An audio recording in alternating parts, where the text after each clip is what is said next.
If you're one of those golfers that had a hard time doing the essential hip wiggle, then stay tuned because I've got a couple of exercises that are going to be really good for you. I'll say that most of the time, when people have a hard time doing that test and they can't disassociate their trunk from their hips, most of the time it's because they don't have great mobility through their thoracic spine, through here and here. And if you don't have good mobility there, it's going to be really hard to do that test. So stay tuned. I've got 2 exercises for you that'll certainly help improve your mobility of your thoracic spine and keep your hips planted. Here they are.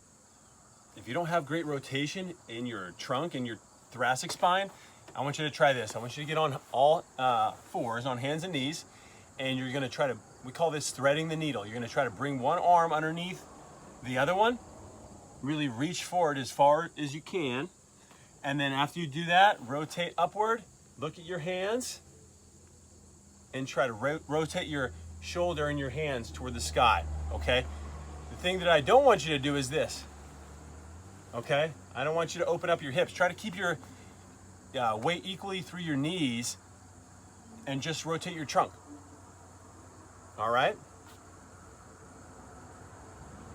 You might look like a weirdo on the golf course if you try to do this before a round, but if you don't care, you shouldn't care what other people think. But at a minimum, try this at home and do this just to try to get your body to rotate more around your trunk. And again, you could even see this when I'm doing this. I'm rotating my trunk and my hips are staying still. So there's an option there. I'm gonna give you one more.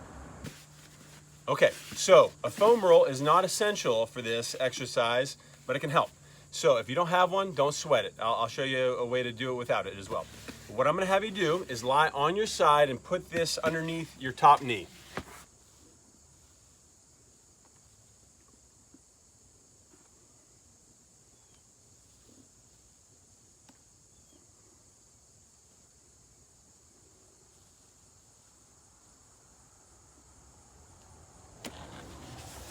All I'm trying to do there is to progressively get my hand, the hand that's rotating, closer and closer to the ground behind me as I rotate while I'm keeping my knee on this foam roller. So if you don't have a foam roller, just put something underneath your knee and just keep that knee, that top knee, on the surface. That way you're going to assure that your hips aren't rotating and all the rotation is happening right through your trunk, okay? Again, super important in your backswing that you're able to disassociate your trunk from your hips so you can generate proper power and ball speed and hit those 350-yard drives like Dustin Johnson.